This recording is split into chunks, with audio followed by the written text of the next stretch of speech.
Sang Sabda sudah menjadi manusia dan tinggal di antara kita. Para sahabat Sabda Hidup yang terkasih, jumpa lagi bersama saya, Frater Beni, calon imam dari Keuskupan Sintang. Pada hari ini, permenungan kita akan diambil dari Injil Lukas bab 14 ayat 1, kemudian dilanjutkan pada ayat 7 sampai dengan ayat 11.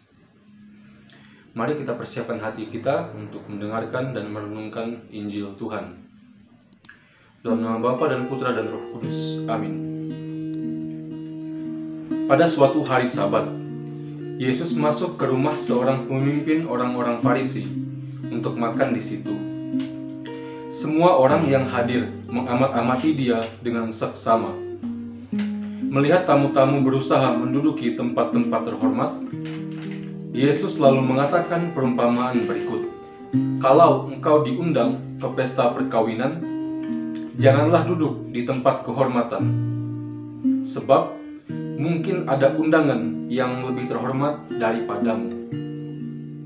Jangan-jangan orang yang telah mengundang engkau dan tamu itu berkata kepadamu, berikanlah tempat itu kepada orang ini. Lalu dengan malu, engkau harus pindah ke tempat yang paling rendah. Tetapi apabila engkau diundang, duduklah di tempat yang paling rendah. Mungkin tuan rumah akan datang dan berkata, sahabat, silahkan duduk di depan. Dengan demikian, engkau mendapat kehormatan di mata semua tamu yang lain.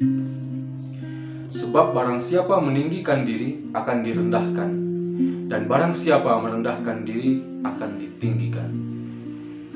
Demikianlah Injil Tuhan. Terpujilah Kristus. Para sahabat Sabda Hidup yang terkasih, setelah membaca dan menyimak Injil pada hari ini, kita akan mengerti bahwa kata kunci dari Injil pada hari ini adalah merendahkan diri.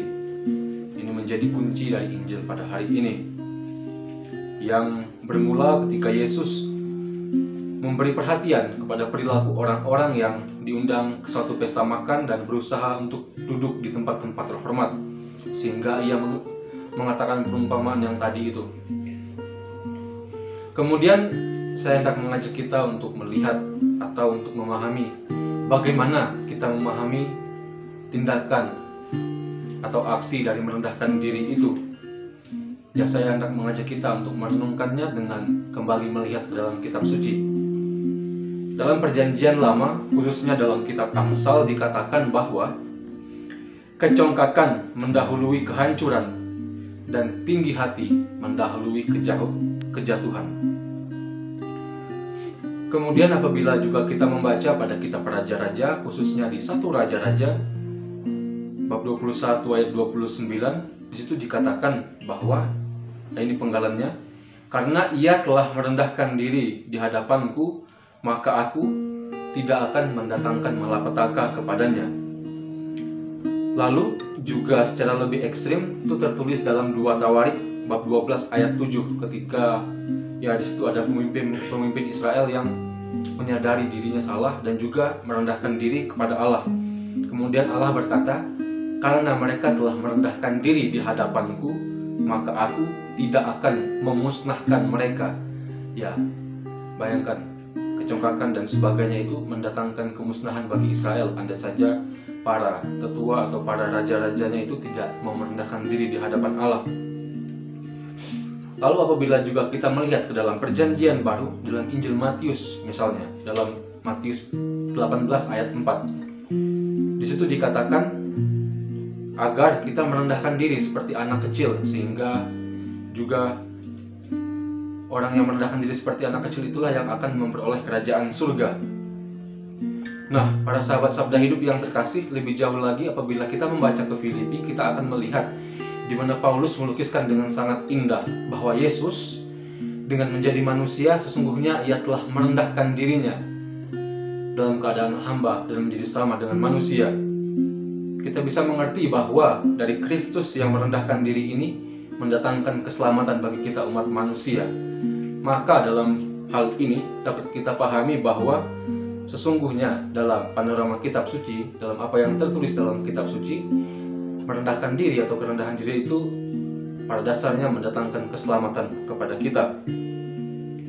Lalu dengan demikian, apabila kita memahami seperti itu, akan nampak jelas pesan Injil pada hari ini, yakni dengan merendahkan diri di hadapan Allah itu merupakan jalan keselamatan bagi kita. Merendahkan diri di hadapan Allah adalah jalan keselamatan bagi kita umatnya. Dengan merendahkan diri maka kita juga mengakui kekuasaan Allah atas diri kita.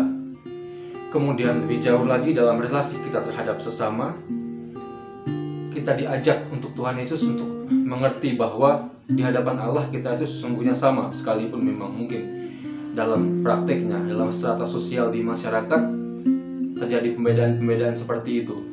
Tetapi dalam konteks iman, kita mengerti bahwa kita semua adalah sama.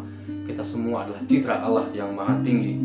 Oleh karena itu, maka marilah untuk tidak berlaku seolah kita ini lebih besar daripada yang lain. Semoga rahmat Allah membantu kita untuk mengerjakan hal-hal ini.